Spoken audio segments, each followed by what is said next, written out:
Indian premier league, Pakistan super league সহ ভিনদেশি লিগে খেলার অভিজ্ঞতা হয়েছিল মুস্তাফিজুর রহমানের। এবার লঙ্কা প্রিমিয়ার লিগে খেলার স্বাদও পেয়ে গেলেন। ডাম্বুলা সিক্সার্স ডিরেক্ট সাইনিংয়ে দলে নিয়েছে তাকে। অভিষেক ম্যাচটা ভালো না কাটলেও পরের ম্যাচে ঠিকই ঘুরে দাঁড়িয়েছেন তিনি। টুর্নামেন্টে নিজেদের দ্বিতীয় ম্যাচে জাফনা কিংসের মুখোমুখি হয় ডাম্বুলা। আগের ম্যাচে 3 ওভার বল করলেও এদিন 4 ওভারের স্পেল পূর্ণ করেছেন এই টাইগার পেসার। 4 ওভারে সব মিলিয়ে 30 রান খরচ করে 2 উইকেট শিকার করেছেন তিনি। দল 4 উইকেটে হারলেও তার পারফরমেন্স তাই মনে রাখার মতোই।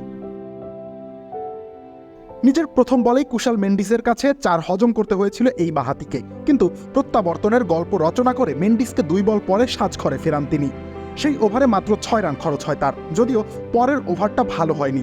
চারিত আসালাঙ্কা পরপর 2টি 4 আদায় করে নিয়েছিলেন। লম্বা বিরতি শেষে যখন ডেথে বোলিং করতে আসেন ততক্ষণে দলের হার প্রায় নিশ্চিত, তবুও চেষ্টা করেছিলেন তিনি। আসালাঙ্কাকে আউট করে আশার প্রদীপ পুনরায় জ্বালিয়ে দিয়েছিলেন। আগের 4 ওভারে যেখানে 79 রান এসেছে, সেখানে তার এই ওভার থেকে আসে স্রেফ 3 রান। শেষ ওভারও নায়ক হওয়ার সুযোগ ছিল কাটার মাস্টারের সামনে, কিন্তু 2টি বাউন্ডারি চলে আসায় সেটা আর সম্ভব হয়নি।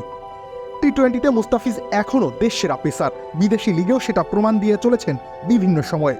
এখন পালা এলপিএলে নিজের চমক দেখানোর। প্রথম 2 ম্যাচে সেটা হয়নি, পরের ম্যাচগুলোতে হবে তো।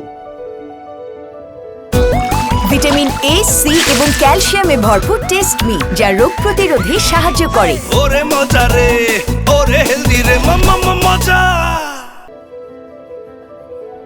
রবিউল ইসলাম রানী, খেলা 71।